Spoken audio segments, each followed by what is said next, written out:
એમ લાગી રહ્યું કે આજ તો ખરેખર બ્રહ્મ જ્ઞાનમાં ને વૈરાગ્યમાં એક અવસ્થા અતીત ભજન બધા મેં સાંભળ્યા છે. ખરેખર જે સમય છે એના સમય અનુકૂળ રમણભાઈ, પ્રવીણભાઈ અમારે ઘણા જીવી રહ્યા છે એ વાત અલગ છે, પણ પરમાત્માની વાણી જ્યાં જ્યાં થાય એ ટાઈમ તો વૈરાગ્ય રહે જ છે. મને એક દાખલો યાદ આવી ગયો. એક કુંભાર વિચાર કર્યો કે મંદીનો કાળ છે અને નશા પતાવાળા લોકો વધારે છે, એટલે શું બનાવીએ તો આપણો ધંધો સારો ચાલે. મંથન કર્યું એટલે એમને વિચાર કર્યો કે આપણે ચીલમ, અહીંયા ચીલમ જ કે શું કહે એને, ચલમ ચલમ એને બનાવવાનો નિર્ણય કર્યો. વિચાર કરતા કરતા એમની ધર્મપત્ની આવી અને કે શું વિચાર કરો છો? તો કે હવે ધંધો થોડો મંદો ચાલે છે, ચલમ બનાવીએ તો થોડો વધારે ધંધો ચાલે, નશા પતાવાળા લોકોનો પ્રચાર પ્રસાર વધી રહ્યો છે. એમની ધર્મપત્ની એમને કીધું કુમારને કે એ તો તમારો વિચાર બરાબર છે, જે છે અમે સહમત છીએ, પણ કદાચ ગરમીનો ટાઈમ છે ને મટકી બનાવવાનું શરૂ કરો તો મટકીમાં વધારે વેચાશે તમારે. તો કે સારું, આપણે મટકી બનાવીએ. માટી તો તૈયાર જ હતી, એમને તો આકાર જ આપવાનો હતો. ચાકડા ઉપર માટીનો લૂંદો લઈ અને મટકીનો આકાર આપી દીધો. મટકી તૈયાર થઈ ગઈ. મટકી તૈયાર થઈને જ્યારે ઘરમાં લઈ ગયા, એમને પાણી ભર્યું. ગરમીની ઋતુમાં પાણી ઠંડુ થયું અને બધા પીવા લાગ્યા. આ કહાનીનો આશય એટલો જ છે કે આપણા વિચારો કયા સ્તરના છે, આપણી સોચ કયા સ્તર ઉપર જઈ રહી છે. કદાચ ચિલમ બનાવતો તો એ પોતે એમને તો કદાચ મળી જતા 2 રૂપિયા, લેકિન કેટલોનો કાળજો બળતો એમાં, એ વિચારવા જેવી વાત છે. અને મટકીનો વિચાર આવ્યો અને મટકી જ્યારે બનાવી તો એમનો બી ભલો થઈ ગયો અને પીવાવાળાનો પણ કાળજો ઠરી ગયો.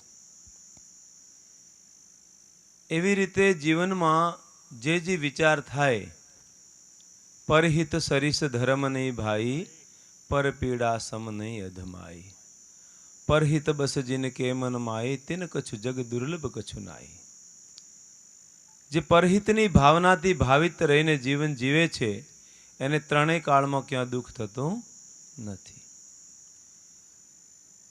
અને સ્વાર્થમાં રત રહી અને જીવન જીવે છે, ઠીક છે, એમ લાગે છે કે એમને થોડી ક્ષણિક સુખ મળતો બી હશે, પણ જે આનંદની અનુભૂતિ છે એ આનંદની અનુભૂતિ દૂર છે. તો કર્મ નિષ્કામ રચનાત્મક કર્મ હોવું જોઈએ. સ્વાર્થ રહિત સમષ્ટિગત હિતને ધ્યાનમાં રાખીને કર્મ હોય તો નિશ્ચિત રૂપથી આપણું કલ્યાણ થવામાં કોઈ સંદેહ નથી. તો બંધુઓ, આ પ્રસંગ ઉપર આપણે બધાને વૈરાગ્ય તો થાય જ છે કે આપણે જવાનું તો છે જ. આયા સોનર જાયગા રાજા રંગ ફકીર, કોઈ સિંહાસન ચડ ચલે કોઈ બાંધ જંજીર. જવાનું તો નિશ્ચિત છે, બધાને ખબર જ છે, પણ તે છતાંય અમુક શત્રુ એવા આપણા ઉપર હાવી થયેલા છે કે શત્રુ આપણને છોડવાને તૈયાર નથી. આપણને કદાચ શત્રુ છોડે કે નથી, શત્રુઓને આપણે છોડવાને તૈયાર નથી. 5 શત્રુઓની જ્યારે આપણે વાત કરીએ તો કામ આગંતુક દોષ કહેવાય, આવે ને જતો રહે. ક્રોધ હંમેશા રહેતો નથી, આગંતુક દોષ છે. મોહ એ લીપટેલો રહે છે, અને લોભ જે દોષ છે એ લોભ દોષ એવો છે કે 24 કલાક આપણને સતાવે છે. બીજા દોષ આગંતુક છે, પણ એક લોભ જ એવો દોષ છે.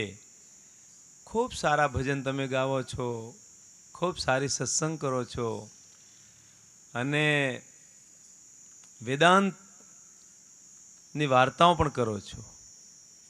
હું દોષ નીકાળવાની વાત નથી કરતો, સત્સંગની વાત ચાલી રહી છે. પણ લોભ અમુક જગ્યા એવો છુપાયેલો રહે છે કે અંત સુધી છૂટતો નથી.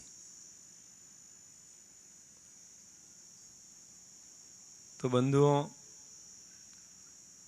જે જીવ જાય છે અને એમના નિમિત્ત જે આપણે સત્કર્મ કરી રહ્યા છો, એ ખરેખર તો આપણા માટે શિક્ષણ છે.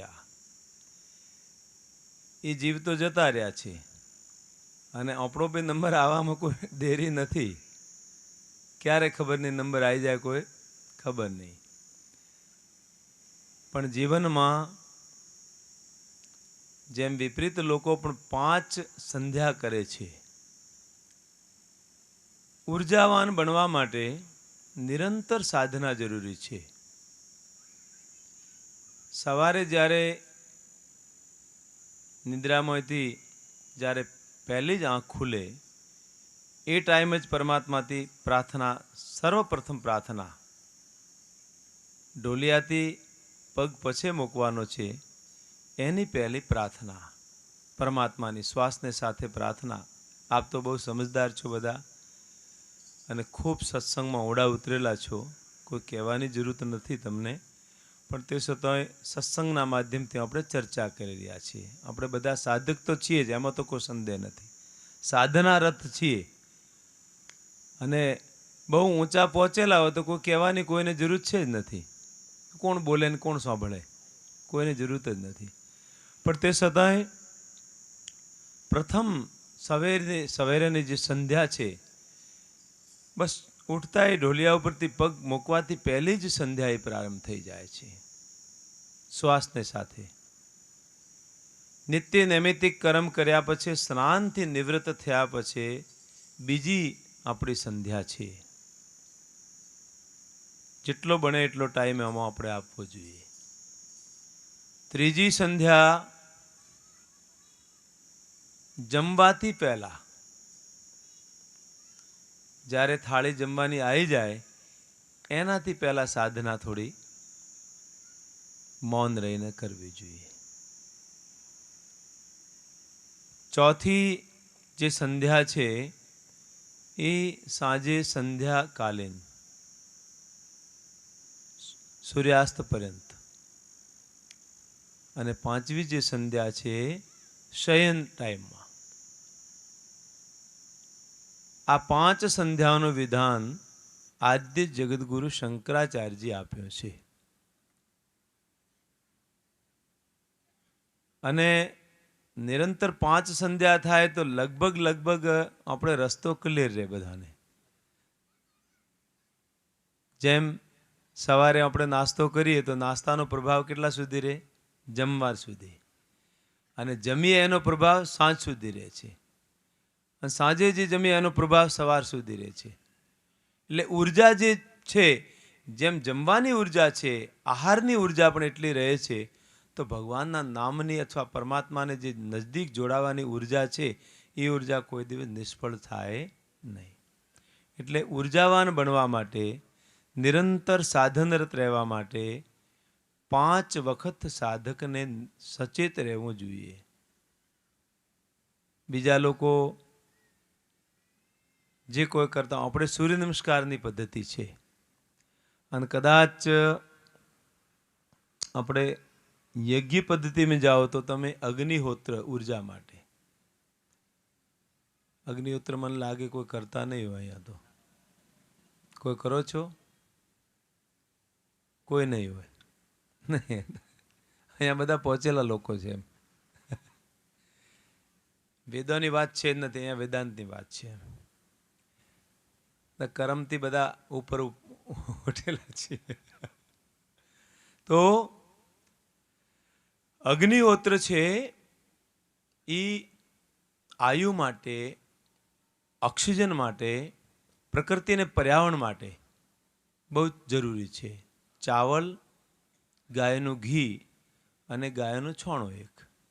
સવારે સૂર્ય ભગવાનની પહેલી કિરણ જ્યારે ધરતી ઉપર પડે, મંત્ર એમના છે પણ મંત્ર અગર કદાચ યાદ ન હોય તો ઓમ સૂર્યાય નમઃ, ઓમ સૂર્યાય નમઃ, ઓમ સૂર્યાય નમઃ 3 આહુતિ આપી દે. કોઈ વધારે ટાઈમ લાગતો નથી. એનાથી ઓક્સિજનનું જે લેવલ છે એ ખૂબ વધી જાય છે આ ધરતી ઉપર. તો બંધુઓ, જીવનમાં સાત્વિકતા જરૂરી છે.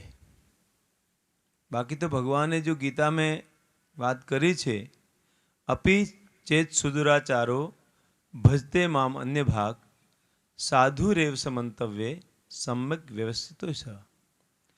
अतिशय दुराचारी से दुराचारी व्यक्ति भी कोई, भगवान क्या कहते हैं कि मेरी शरण में कोई आ जाए तो मैं उनको मुक्त क्षिप्रम भवती धर्मात्मा, मैं उनको तुरंत धर्मात्मा बना दे. ये परमात्मा में ताकत है और किसी में ताकत, भगवान ही धर्मात्मा बना सकते. क्षिप्रम भवती धर्मात्मा शाश्वत शांति निगच्छति, और परम शांति के राज्य में मैं उनको प्रवेश करवा सकता हूं. पर निरंतर साधना हशे तो आ चावी આપણને ધીરે ધીરે મળશે. ગાવાનું બહુ સરસ છે, સાંભળવાનું બહુ સરસ છે, નિરંતર સાધના જરૂરી છે. તો બંધુઓ, આપણે બધા સાધક છીએ.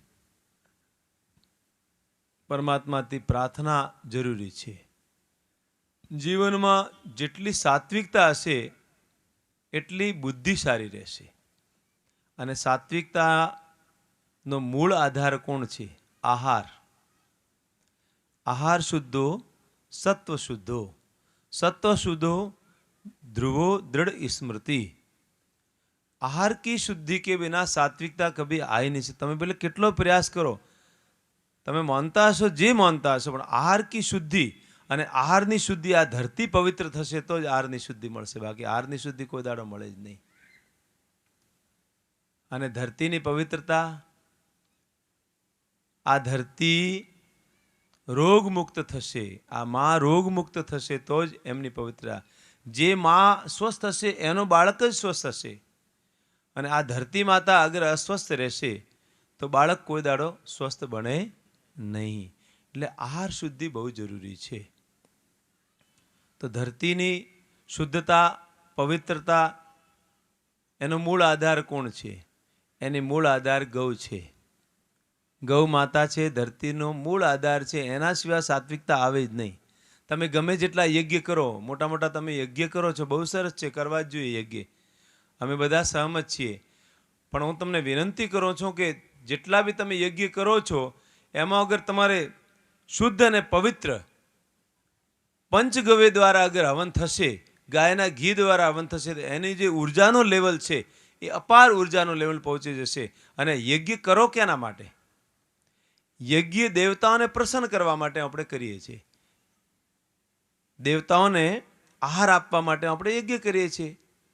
દેવા ભાવિતાને તે દેવા ભાવ્યંતુ, દેવતાઓને પ્રસન્ન કરવા માટે યજ્ઞ કરીએ છીએ. અને યજ્ઞ, જ્યારે યજ્ઞની ધુમાગ્નિ નીકળે છે, એ ધુમાગ્નિ દેવતાઓના વાહન આવે છે અને દેવતા એના ઉપર વાહન ઉપર બેસીને આવે અને એ ધુમાગ્નિ સાક્ષાત લઈ રહ્યા છે. અગર તમારો ઘી શુદ્ધ હશે, પવિત્ર હશે, ગૌ માતાનો ઘી હશે, ગૌ માતાના છાણાથી યજ્ઞ થશે અને સમિધાઓ તમારી શુદ્ધ હશે તો કોઈ દિવસ એ યજ્ઞ નિષ્ફળ જાય જ નહીં. પ્રકૃતિ અને પર્યાવરણને મળવાનો છે. એટલે બંધુઓ, સાત્વિકતાનો મૂળ આધાર છે ગૌ. ઘર મેં ગૌ માતા તમે રાખો તો ખૂબ વંદનીય છો. અને મારી તો વિનંતી એક જ છે કે આપણે જે પરિવારમાં, સાત્વિક પરિવારમાં જન્મ લીધો છે, તમારા જે સંસ્કાર હું જોઉં છું, તમારો રહેનસહેન જોઈને મને એટલો આનંદ થાય છે કે ખરેખર શિષ્ટાચાર, સભ્યતા અને નૈતિકતા અગર ક્યાં દર્શન કરવા હોય તો પટેલ સમાજમાં જવું જોઈએ. હું તમારે ઘરે આવ્યો એટલે તમને પ્રશંસા કરવા માટે હું નથી વાત કરતો છું,